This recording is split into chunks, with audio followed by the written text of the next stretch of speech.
Kaixo, ongi etorria. Prismaren volumena kalkulatzeko erabiliko dugun formula hau izango da. Volumena berdin, oinaren azalera, bider altuera. Orduan, goazen pentsatzea galdetzen digutela adibidez, prisma honen volumena zein den. Zer egin behar dugu? Lehenengo atea behar dugu, oinaren azalera. Eta gero altura. Orduan, honek zein txura du.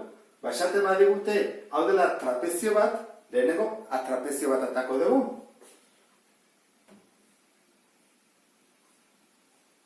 Eta datua jartzerakoan izango da, hau 8, bekoa honen berdina delako 4, eta gero behar dugu altura. Altura da, bi oinen arteko distantzia. Bi oinen arteko distantzia 5 da, ez da 6, 6 da prisma honen altura. Horran, hoi da 5. Datu guztia baitugu, jarriko dugu formula. Azalera berdin, oina handia, gehi oina txikia, bider altura, zati bi. Esan dugu altura hau, ez hau, kontuz gauza hauekin. Horran, hasiko gera. Azalera berdin, oina handia 8 eta txikia 4. Bider altura 5, zati bi. Beraz, 8 gehi 4, 12, 30 zentimetro karratu. Hori da oinaren azalera.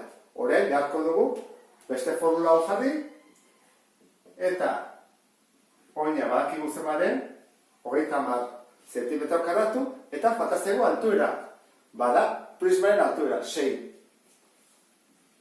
Beraz, 180 zentimetro, hau bai, kubikoa da, Hau zen azalera karratua, hemen kubikoa. Hemen sartuko lirateke 180 zentimetro kubiko.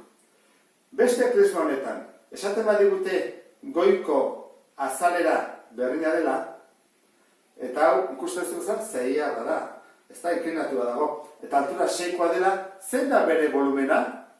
Ba berdina, zergatik? Zer formula izan da, volumena azalera bider altura.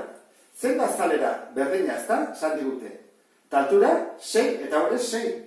Beraz, honen volumena eta honen berdina izango da, altura berdina dutelako eta azalera ere bai. Eta honekin bukatzen dugu prismak. Beste bat arte, agur.